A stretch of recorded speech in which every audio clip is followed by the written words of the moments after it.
کچھ لوگ ایسے ہوتے ہیں کہ جو رشتہ دار ہونے کے باوجود آپ کے زندگی میں رحمت نہیں زحمت کے طور پہ ہوتے ہیں.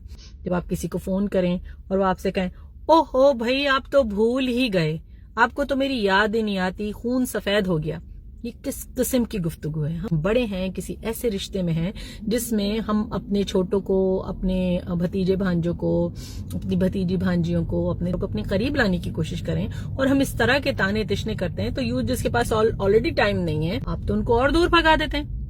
محبت کبھی بھی پریشر اور زبردستی سے نہیں ہوتی, عزت کبھی بھی پریشر اور زبردستی سے نہیں ہوتی.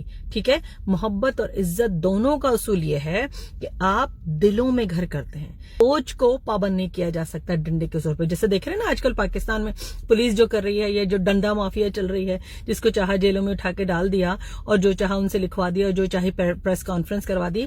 تو یہ دلوں میں عزت نہیں ہے, یہ پاور پالیٹکس ہے, یہ نفرت کا بیج بویا جا رہا ہے. ٹھیک ہے نا. تو کچھ رشتہ دار بھی ایسا ہی کام کرتے ہیں کہ آپ کو جہاں ملیں گے, محفل میں دیکھا, کیا تم نے مجھے سلام کیا تھا, تمیز نہیں سکھائی تمہاری ماں نے. تو اس قسم کی چیزیں نہیں کرنی چاہیے. رحمت کیا ہے؟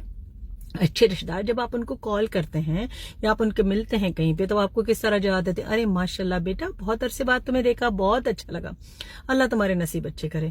یہ ہے بردباری, بغیر ججمنٹ کے, بغیر کسی تانے تشنے کے یا نیگیٹو بات کیے بغیر. کچھ ایسے یہ بزرگ رشتہ دار ہوتے ہیں جو آپ کو دعاؤں میں ہی ہمیشہ یاد رکھیں, اور ان سے بار بار آپ کا ملنے کو دل چاہتا ہے, ان سے بار بار آپ سے بات کرنے کو دل چاہتا ہے. ان کے ساتھ ایسا لگتا ہے کہ ہم بیٹھتے ہیں تو کچھ نہ کچھ اچھا سیکھنے کو ملتا ہے, اور کچھ بھی سیکھنے کو نہ ملے تو ایٹ لیسٹ پازیٹیو سننے کو ملتا ہے. اگر آپ ایسی جگہ پر ہیں جس پہ اللہ تعالیٰ نے آپ کو بڑا بنایا ہے اور آپ کو بزرگی دی ہے, تو باز رہیے زحمت بننے سے. رحمت بنیے اپنے چھوٹوں کے لیے, اپنے ارد گرد لوگوں کے لیے, تمام رشتہ داروں کے لیے. کیونکہ اللہ تعالیٰ اگر آپ کو عزت دے رہا ہے تو اس عزت کا ناجائز فائدہ مت اٹھائیں. ٹھیک ہے نا, تاکہ وہ ذلت میں نہ بدل جائے. کیونکہ اللہ تعالیٰ تو فرما رہا ہے وہ تو عز منتشا و تو ذل منتشا, ہے نا. یاد رکھیے گا, بردباری دکھائیے, تمکنت دکھائیے اور وقار دکھائیے.